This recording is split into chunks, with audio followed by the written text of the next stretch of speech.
Hello, I'm Bob Peters, host of Central Florida Salute, and I'm in the city beautiful of Orlando, where it's nice and warm. And this is my guest today is Mr. Jack McManus, who is the president of the VVA, Vietnam Veterans of America. Welcome to the show. Thank you very much. And first, I'd like to know a little bit about you. From what I read on your bio, you're originally from New York? Originally from New York, yeah, born and raised in New York. But after military service, I just spent a short period of time back there, 4 years, and then I moved back to Washington, D.C., and eventually was down here in Florida on the space program in the late 70s, early 80s, and lived over Cape, over by the Cape Canaveral, and worked at Kennedy Space Center for 5.5 years, and then went back to Washington, D.C., and been in business up there for Washington, Michigan for well over 30 years. So after high school, you enlisted in the Air Force, is that correct? That's correct. I was in the Air Force from 1965 to 1969. Yeah. And you went to Vietnam, Went to Vietnam. among other places, right? And Yeah. take me through it. Where did you first start out? Basic and Well, I was basic down in Texas at Lackland. I attempted to make a career out of basic, but I went through basic 2.5 times. 2.5 times? 2.5 times, yeah. Most people don't like it, Jack. Yeah, I didn't like it too much either, but that's what the Drill sergeant. yeah, but there was a weight restriction, and I had an opportunity of either getting out or going through basic again. So I decided to go through basic again. And then about halfway through my second time, they took me out and sent me over to another base where they were field testing the M16 for the Air Force, and they needed somebody that didn't know how to shoot. And so they took me. They didn't know I was very experienced shooter with zip guns in the Bronx. So, but Oh, you're from the Bronx, you gotta be, baby. yeah. So, but anyhow, and then I went from there. I went to Shepherd Air Base up in Wichita Falls, Texas, and then it was at 375th Air Medical Airlift Squadron out of Scott Air Base in Illinois. And from there, I spent some time at Kelly Air Base, at Travis Air Base, and McGuire Air Base, and then I got shipped to Vietnam. And in Vietnam, you told me you were, what did you do? I was crew chief on C-123s, which were the aircraft that was used to spray Agent Orange. Uh-huh. And you know quite a bit about that subject. 'Cause, Yeah, probably, yeah. You know, most of the real experts on Agent Orange have passed, but I might want to be the last survivors that really have the intimate knowledge of. Well, I hope you got many more years to go, you know? Yeah, well, yeah, you know, Lord willing, the creek don't rise, I guess that's what they say. Yeah. But, so you got basically, what, 900,000, 90,000? How many members in the Vietnam Veterans of America? We have about 90,000 living members, and we've probably lost probably 70 to 90,000, somewhere in that area of deceased members, because there's so many Vietnam vets that died. Yeah, they're going very fast, unfortunately. Yeah. But, so what are the functions, or what is your mission? I know you talk about Agent Orange. You have all kinds of committees, do you not? Sure, we address issues. You know, historically, Vietnam veterans weren't welcomed by the other veteran service groups. I know. So when the Vietnam Veterans of America was founded, we were primarily addressing the issues of our generation of veterans, which were quite different than what previous generations had. And we had what's now called toxic exposure, but we used to call it Agent Orange exposure. We had things that trauma, battle trauma, and things like that, which was PTSD.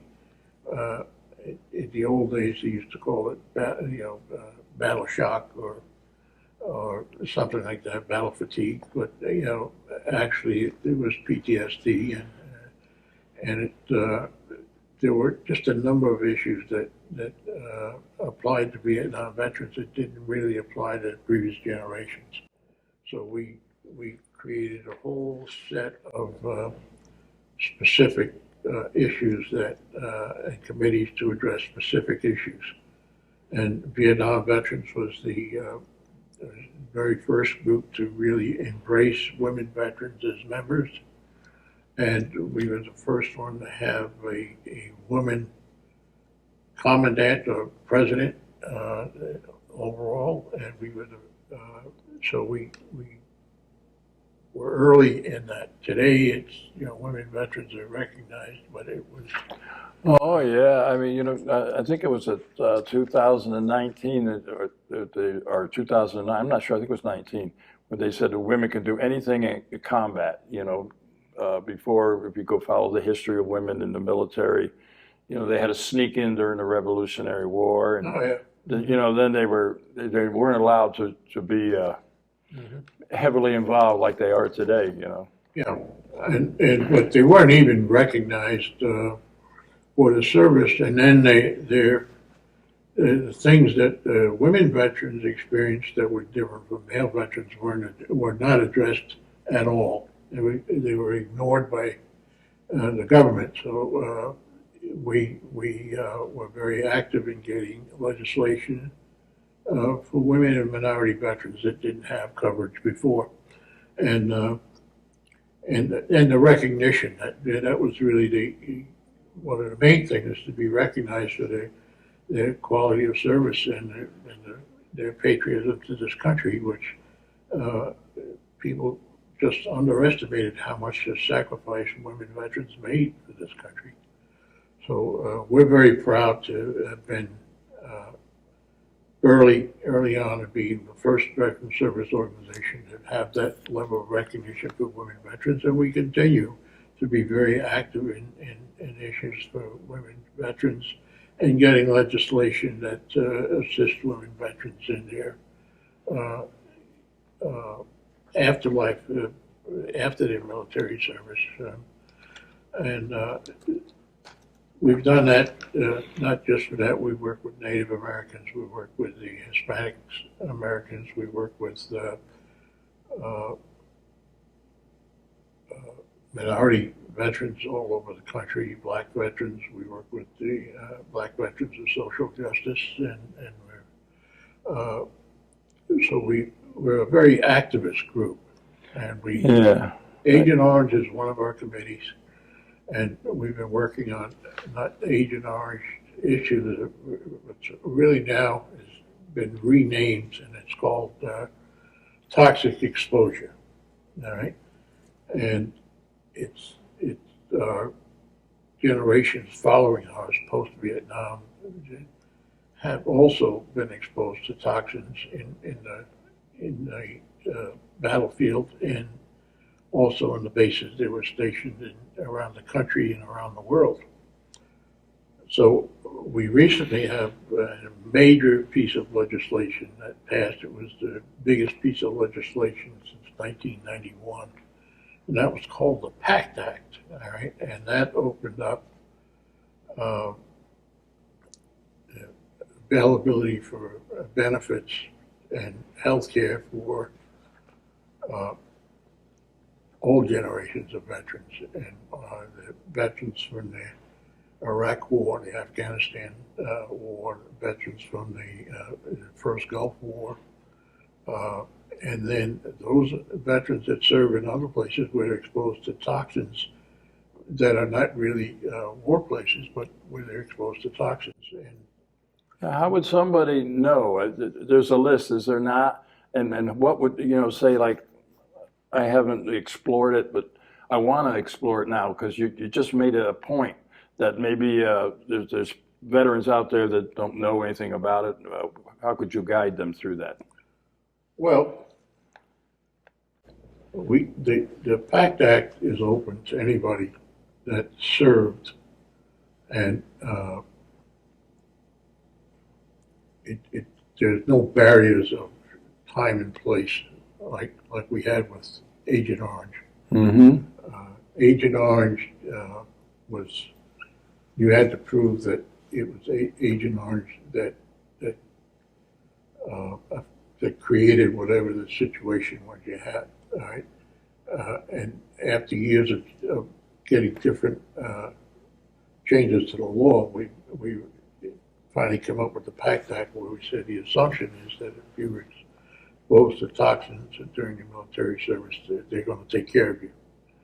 Not that you have to prove when, where, and how you might have been exposed.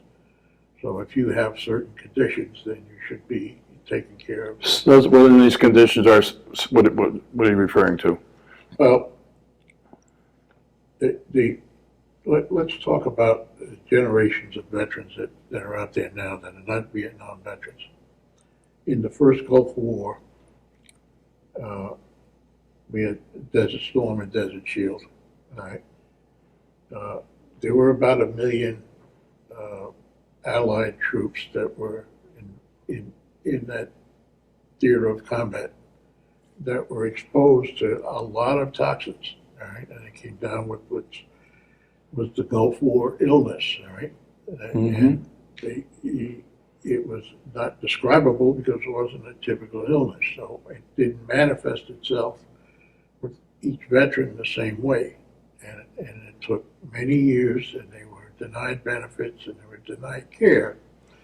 It took many years, and they determined that, in fact, the Gulf War veterans just having a casual exposure to sarin gas, in fact, actually wound up having a really debilitating effect on their DNA, and which is why it would manifest itself differently with different people. Some people, it might come out as, pains in the joints. Other veterans, it came out with rashes. All right. One of the real tragedies of it is that there appeared to be a great number of the offspring had birth defects. That's what I wanted to hear from you. I wanted to ask you about that because I have a good friend of mine who was on a riverboat, and all of a sudden he's got like this tumor here. And I said, "Do you go to the VA?" He says, "Nah." I says, "Why not?" And I said, those kind of conditions that you talked about, they can be translated into, they can be transferred into your kids. So you owe it to your kids to be checked out. Yeah. We have been working, VBA has really been the only ones that's been working, not just recently, but we've been working for decades on the intergenerational effects of toxic exposure. And we were very instrumental in getting a piece of legislation, the Toxic Exposure Research Act, passed in 1998. And excuse me, not 1990, 2018. Just off a century. Mm-hmm. But That's a few years here. Yeah. So we looked at what those effects are on the children that were exposed to, veterans that were exposed to Agent Orange, and we had hundreds and hundreds of town hall meetings all over the country that VBA sponsored, where we were able to get enough data that we were able to provide to the government back enough facts and things to authorize real in-depth research. And that has not been fully instituted by the government, but it's still being worked on, and we hope that that goes forward. The PACT Act just kind of reinforced that for us. So the PACT Act was just passed last year, and that kind of reinforced it for us to continue that research on birth defects, and on adult onset birth defects. And it doesn't have to be just physical. Some of it is mental, some of it's learning deficiencies, things like that. And it's very, very, very important actually down here in Orlando, you're blessed to have a group down here called the National Birth Defects Registry, and it's run by a real wonderful lady by the name of Betty Medecky, and she runs that right over here in Orlando, and she captures is the only place that has a database of capturing birth defects of veterans, and so that's you're very blessed to have her in your area down here. Yeah, you know, I tell a lot of people, veterans, to get involved. You know, if you're a Vietnam veteran, get involved in the VBA, get involved in the Legions of America, whatever. You know, it's the only way. And I salute you for what you do. All you got, you know, everybody at the VBA, because you stay on top of these issues, and that's what's really important. But you're based basically in Washington, are you not? No, No? I live in North Carolina part of the year, and I live in Florida part of the year. Oh, So I'm a snowbird. I come down in November and I leave in April. I like to say I get deported back home once a year. I'm a damn Yankee. You know what that is, right? Yeah. Mm-hmm. I came here and stayed. You stayed, yeah. Mm-hmm. But yeah, I appreciate everything you guys do, and you have a website. If somebody watching this wants to know more about the Vietnam Veterans of America, where would they go? VBA.org. And we have a great web page on there, gives them all the information, and it's lots of tons of information.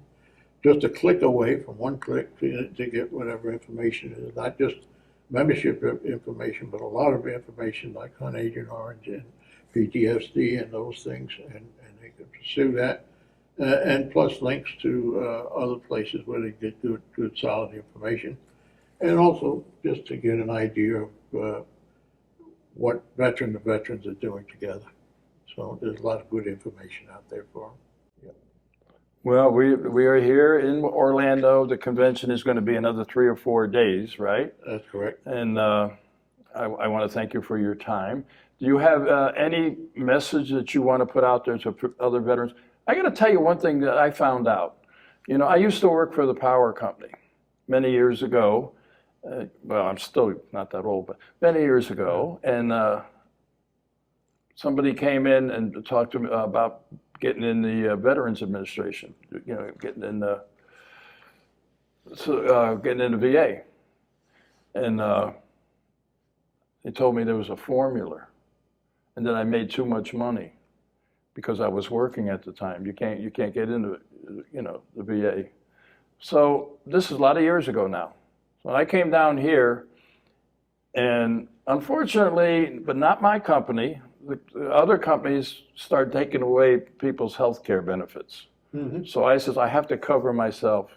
You know, I'll go see again about getting into the VA. And I went down there, and a good friend of mine, Jack Johnson, who is also a Vietnam veteran, is a service officer, told me, come on down, bring your paperwork, what you make, what you know, this and that, with your pension and all that. And so I go down there, and I met the lady, and she says, let me see your DD-214. I said, here it is. She looked at it, and she says, well, you're a Vietnam vet. Yeah. You're automatically in.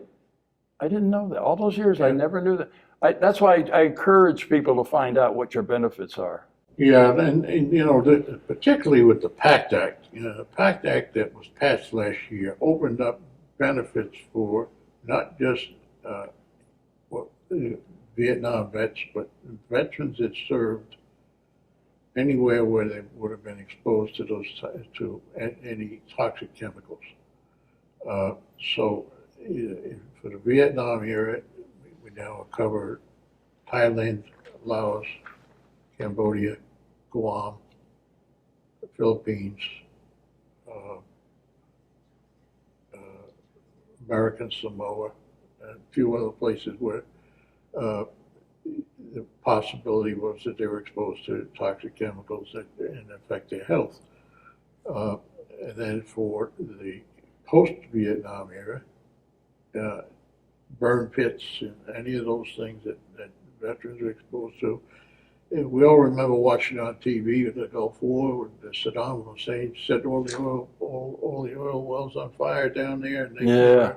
there was a black blanket of smoke that hung over that whole country for months, if not years, and that was all toxic inhaled stuff. I mean, it was dioxin and other toxins in that up the gazoo, and so those people are automatically eligible for benefits now. And, So you can find out a lot about the PAC Act if you go to the VVA.org. Is that what it is? yep, VVA.org, and a lot of these other things, and you get steered in the right direction. yeah, we have a number of issues.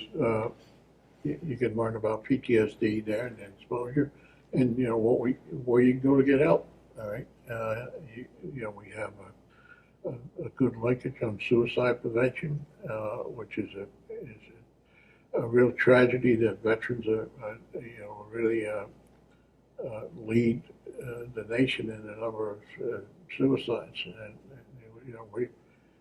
I don't know if you know it, but we lose 22 veterans a day to suicide. Yeah, I know. And we have the Spartan Pledge. You know about the Spartan Pledge, Yes. where the buddy system. I think I'm going to harm myself, I will call you, and Yes. vice versa. Yeah, and I think that's working very well. The last I heard that the rate was dropping. Great. So that was, that's helpful, and we're glad to hear that. But that's a tremendous undertaking because veterans usually don't like to complain, so they don't want other people to share if they're having problems. So it's very difficult to get veterans to open up. Yeah. I noticed that over the years too. I've been involved in a lot of different things. Veterans will open up to other veterans where they won't open up to somebody else. Yeah, I know that. Veteran to veteran is great. I mean, I had a friend of we mine. automatically bound. I mean, Yeah, you and we're I, a brotherhood. Yeah, we know that, and you were over there on those big B-52s, and I was on those little C-123s. But we were in the same thing. So, Yeah. so we can communicate where lots of other folks can't. That's what makes it such a good organization. I will tell you a little story about. I've been involved in the veterans community for 38 years, really. Mm-hmm. I mean, I've been with the Legions, the VFWs, and what have you. In fact, I'm also been involved with the Korean veteran, all of them.